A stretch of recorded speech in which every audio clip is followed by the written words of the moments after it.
Kotika memo na bureau ya procureur ya cour pénale internationale au CPI. À la CPI, ils ont ramawate au Bomi, au KI 20 ans, 30 ans de prison. Na tini message na ba policier, bande ko na biso ba polusu, o to zalaka na bango, boye bibino ba policier. To fa na bino na cité. Cela veut dire to zalaka na pasi moko na bino. Le 15 septembre tout est tout inje juu ya kukatala maneno ya mubaya ya gouvernement ya Chilombo. Toye pona ko signaler na procureur pona makambo oyo ekolekana le 15 septembre 2021. Ce sera une date fatidique pour la démocratie. Le 15 septembre, le présidium de la MOCA doit démontrer au pouvoir illégitime que trop c'est trop. Nous tukano chinito patuka inoué nous bonso. Voilà boise musala yons va tirer sur la population ne pourra que se retrouver au CPI. N'ayez pas peur, bobangate, bobima, l'État est mboko yo bayebi, oya komeka, bakolandaye, et ça très sérieux. Au sala musala, bafutaka au salaire le 15 bima. Ndengo zana kote na bino électricité ko makate le 15 bima. Au silisa classe. Musale mona na raté le 15 bima mutuna mutabima na kanda na yo. Toyebi comment fonctionne le régime où est en place. Toyebi que la répression est à la casse. Donc, pour prévenir en amont, toute décision était de prévenir déjà pour pénal international, on va se saisir un dossier pour eux. Autant que nous babimaka, to bomakate, to landaka bangote. Ya biso cette fois-ci, bino mokota. Basi batiki memo. Cette fois-ci, tokoke na bino musika. Bo bima bana mboka, bo banga te ba mama ba papa bana ba koko. Bo bima poto libérer mboka na biso. CPI begeza bake place pour que kanga bato ke fois bato. Ba mfumu nyonso ke fois bantu. Begeza ba na cadre ya Congo. Ba rebelle nyonso ya fois bantu na est. Ba ya nyonso kuvana na kati ya bitumba me fois ba congolais. Boke kota boloko ao na nima. Ba mama bonsoir bandungu bobeta. Ba sifflet. Levez-vous s'il vous plaît. Nous, on peut tout faire. On peut vous envoyer tous les Western Union qu'on veut. Mais si votre pays ne se développe pas, on n'ira nulle part. Développement est en gros. C'est très facile. En 2 ans, 5 ans, vous pouvez être développé.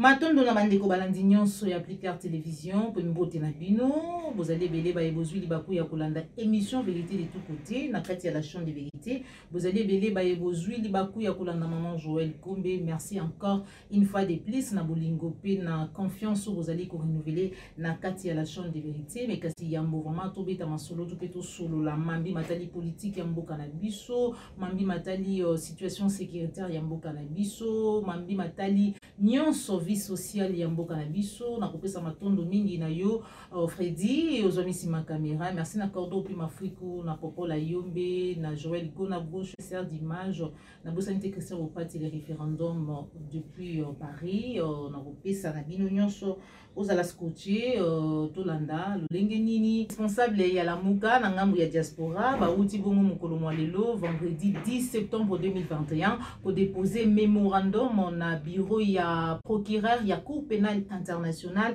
en rapport na marche au Lamuka zali organisé na étendue nationale ya République démocratique du Congo pour na koloba non na glissement pour na koloba non na fraude électorale en gestation pour na koloba non topé ko senga dépolitisation ya seni na tiki bino bolanda lolenge nini bakendai ko déposer mémorandum wana bazalaki bongo accompagné na ba responsable ya Lamuka notamment mon mboka honorable Serge Ouedo tolanda on se retrouve tout à l'heure avec SID pour la dignité du peuple congolais, avec SID pour un Congo fort et prospère, avec SID, c'est encore possible, c'est encore possible, c'est encore possible.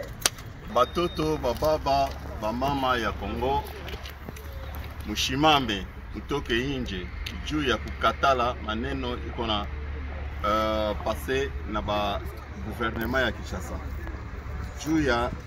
Juu yako tuko na lomba bantu bonso batoke inje bakumanifeste bakukatala maneno ya gouvernement iko na inje. Le 15 septembre tuote tutoke inje juu ya kukatala maneno ya mubaya ya gouvernement ya Chilombo.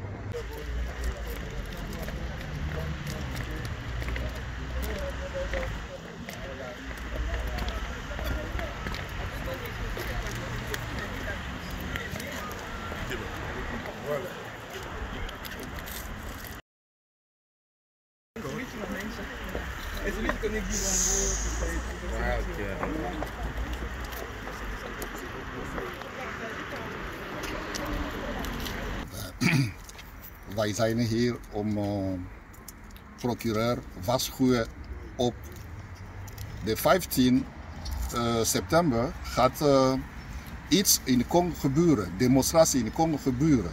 En die demonstratie is georganiseerd door Lamuka.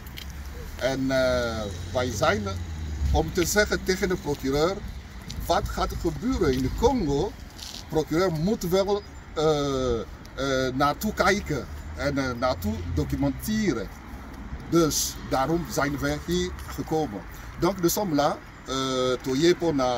pour signaler na procureur pour la makambo le 15 septembre 2021 dans la Congo de la mercredi prochain. Donc il faut procureur atala yango et soki bakoboma ou bien bakotinda bato na bango baya koboma ba congolais et voilà nyonso ekozala documenté et puis le document est bon. Voilà. C'est la délégation venue de la France, SID France. La délégation est conduite par son secrétaire exécutif, M. Patrick Mbamou. M. Patrick Mbamou, vous avez un mot. Quelle est la raison de votre présence ici, à la CPI? Merci beaucoup. La raison de notre présence à la CPI, c'est pour interpeller le monde entier. La répression est en cours de gestation. Le 15 septembre, ça sera une date fatidique pour la démocratie. Le 15 septembre, le présidium de la MOCA doit démontrer au pouvoir illégitime que trop c'est trop, le peuple doit marcher, et j'appelle à la population congolaise qui se trouve sur toute l'étendue de la RDC, puisque la RDC a une superficie de 2 345 410 km². Levez-vous comme un seul homme pour cette journée du 15. Je vous remercie.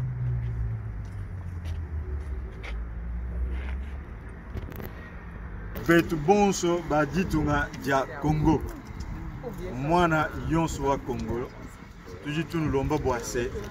Muditu kuja le 15 septembre. Muntu yonso kachinito apatu kavambelo bokulo ku défendre démocratie ou dit en péril muditunga dia Congo. Tujiba fika kunuku CPI. Tubala kushia mukanda boku kwambile ba juge bwane. Badi bashipa batuta bakwata bana ba congolais badi ba patuka mwinjile baku défendre droit ya nunkuka no chinito fatuka inwenu bonso boalu boase musala yons wa tirer sur la population ne pourra que se retrouver kudi CPI. Merci abonye fatuka yi katu chinito vita idi mubianze bietu tudi ba y gagner. Sompinya Congo démocratique Toyanya Toyotika Bonkanda et le Bakonzi Bana CPI. Le 15 septembre, il y a une marche. Une makatu, lola, no longo, lo tambole, tinena, longile kinyo, banale kiso, bonanga bobo loti bo vitana. Loba lote l'État, loba lote police tina anen. Bakonjana ne ba aussi ya te toya yotika bonkanda bonto kela bobe bakonzi ba lokanda. Donc Vous comprenez? N'ayez pas peur. Bobangate, bobima, bobima. L'État ya mboko oyo bayebi, oya komeka, bakolanda ye, et ça très très sérieux.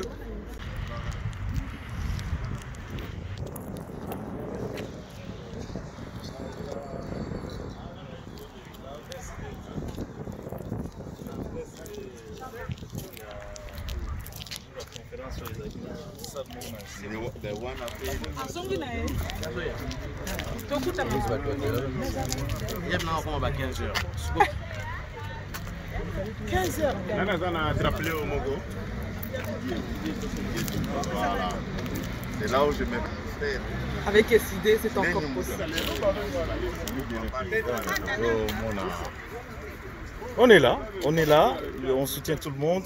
Allez marcher, c'est 15 septembre. Sortez, sortez, revendiquez vos droits les gars, revendiquez vos droits. Pas de problème. Ok, c'est bien ça. Ma jeune, na sir bozomo na toali boso ya CPI. Jeunesse ne l'avenir ya lobby. Mukolo le 15, mutu abanga te. Mutu pa bangisa mutu te. Biso no soto bima le 15 na balabala. Osala musala, bafutaka o salaire te. Le 15 bima.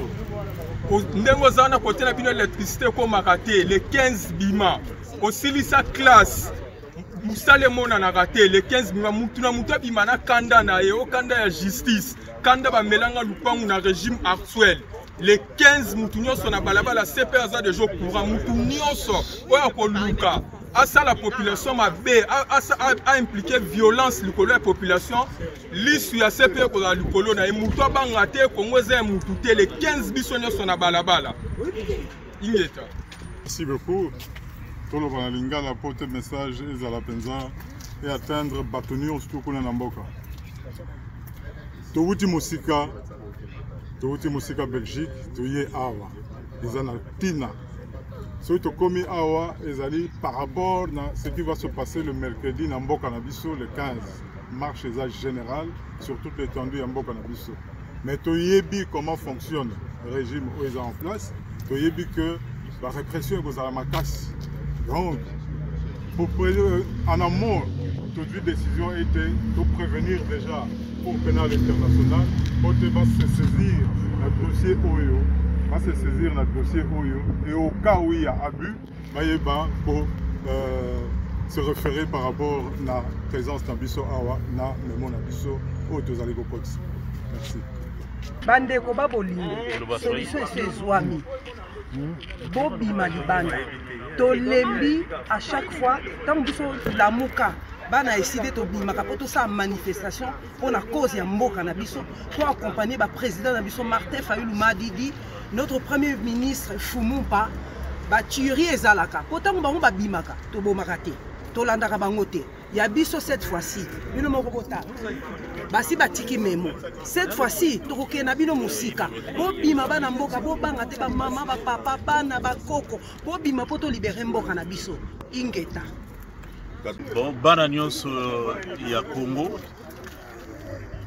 betme kuisawa na CPI ya inanima na muke bureau ya CPI begeza bake place ya boke kanga bantu ke fwa bantu ba mfumu nyonso ke fwa bantu begeza ba na cadre ya Congo ba rebelle nyonso ya kufwa bantu na est ba ya nyonso kuvana na kati ya bitumba ya mefwa ba congolais boke kota boloko awo na nima awo betme kuisawa sana ki betme kuisawa sana kutulula mukanda ya Lamuka begezaba le 15 septembre yai mercredi marche ke salama na kati ya Congo nyonso betkezaba mpila ba mfumu na beto ya kena kuyala inti na beto boke salaka boke basisaka ba soda sana bukufu wa population alors que droit ya kusala marche yoke na kati ya bantiko ya bwala na beto donc benu nyonso ben kubasika kana boku fwa beno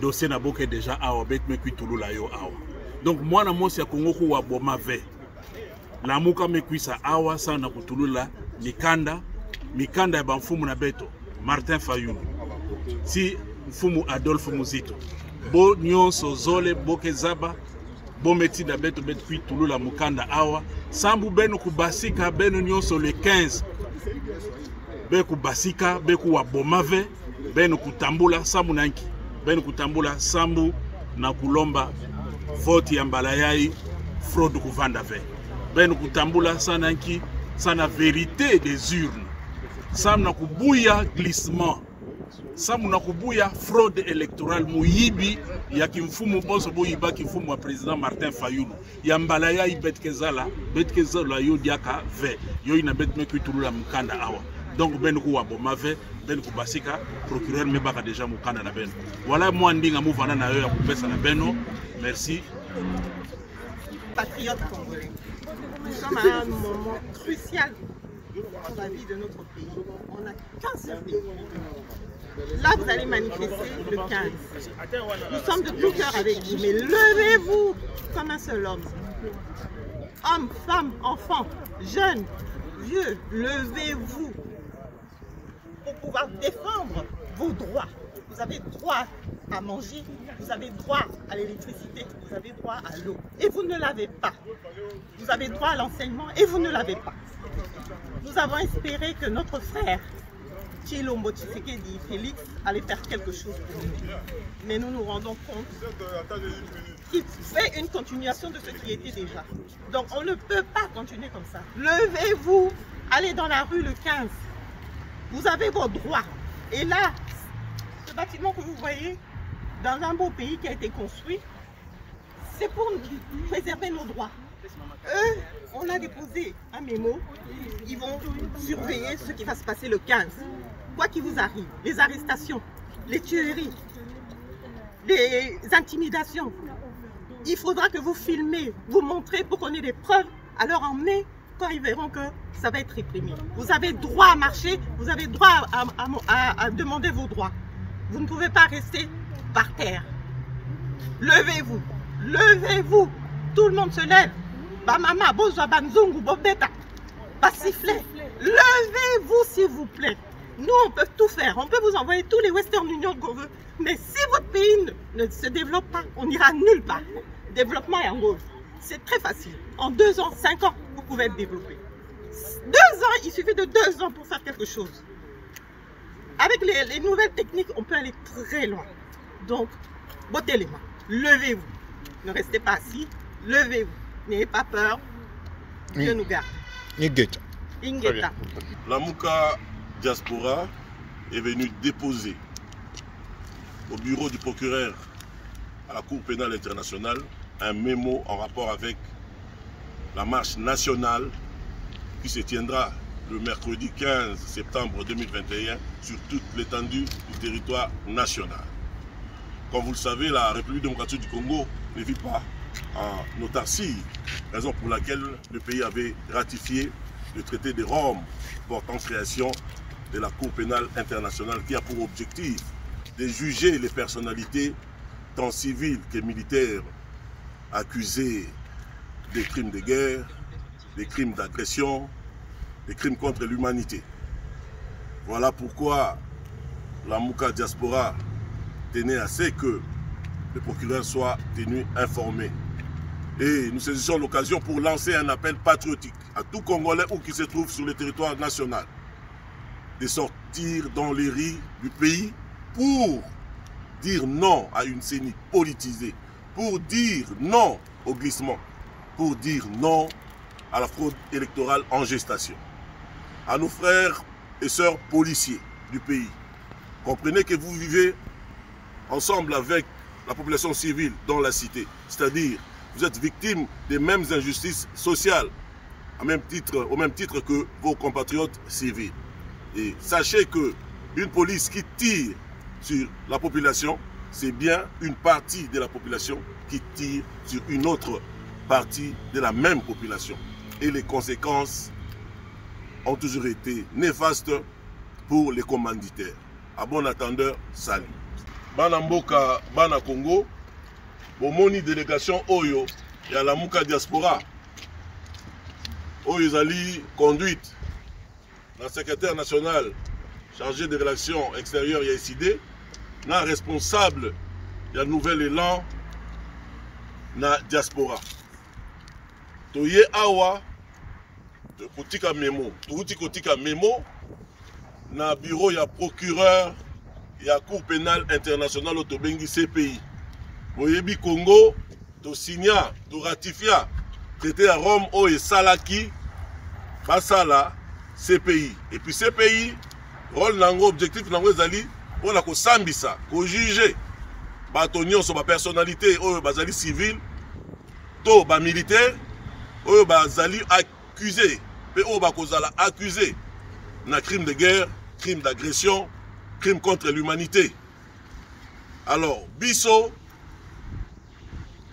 diaspora il y a Lamuka tolali te toye kosenga bino bana mboka bisika bozali partout na République démocratique du Congo na 26 provinces. Bolanda mbela ya ba leader mibale ya Lamuka. Président Martin Fayulu Madidi na premier ministre honoraire Adolphe Muzitu Fumupa. Congolais nyonso na Libanda. Congolais nyonso na banzela ba rue nyonso ya mboka. Bobima le 15 septembre 2021 bobanga te biso bandeko na bino ya diaspora ya Lamuka diaspora basi baye kotika mokanda awa na CPI. Boyebi awa na CPI ezaka mawate obomi okei 20 ans 30 ans de prison. Na tini message na ba policier bandeko na biso ba polusu oyo tozalaka na bango boyebi bino ba policier tofandaka na bino na cité. Cela veut dire tozalaka na pasi moko na bino tozalaka na maite tozalaka victime ya absence ya courant lelo pe komi ya ram bino bo bima bo policier bo encadrer bandeko na bino ba civil oyo bakobima bo encadrer bango parce que boyeba ke pulusu soki a tiré et pas la population eza lokola ndambo ya population et tiré et bomi ndambo mususu ya population et puis ba conséquence nango ezalaka néfaste ezalaka dangereuse pona batoyo batindaka bino ba policier bosala mbeba.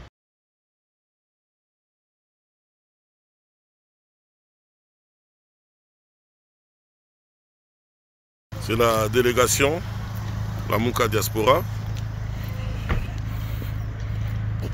Ça c'est nos sœurs Lamuka Diaspora. Lamuka Diaspora, oye! Oye! Lamuka Diaspora, oye! Oye! Oye! Oye!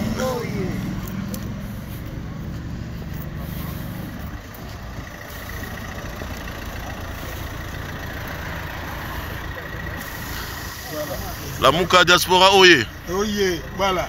Bissowana!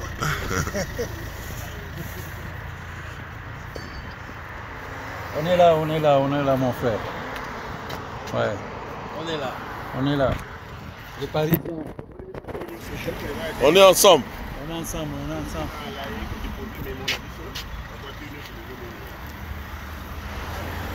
Le mémo de Lamuka est bien déposé au bureau du procureur de la CPI en rapport avec la marche nationale du mercredi 15 septembre 2021. Congolais, Bima Libanda, Kobangate, dossier déjà dans la CPI. Donc, Oya Koboma, Oya Kokanga, Oya Kosala violence, Aïbaki Kozala documenté, Baza déjà tenu informé. Bissoana Tozongi. Voilà, bandeko balandi ezalaki bongo délégation ya ba responsable ya Lamuka na ngambu ya diaspora boyoki réaction ya moko na bango boyoki réaction ya honorable Serge Ouelo ezali bongo moko ya ba lieutenant ya commandant du peuple Martin Fayulu Madidi na ba responsable misusu ya Nouvel Élan nde tozalaki vraiment na esengo ya ko présenter bino élément to pe reportage oyo to komi na soki émission na biso. Merci na bino nyonso ba yebozalaki ebele bolandi biso soki osepelaki na émission like et partager soki ezali mbala liboso olanda biso kobosana te kosabone na kati ya la chaîne de vérité matono na yo Freddy ozalaki sima caméra matono na cordon puis Mafriku Christian Bopate les référendums na bosani te Popola Yombe Joël Go na gauche chasseur d'images sans oublier Jean Makabou. On se retrouve pour un prochain numéro. Au revoir.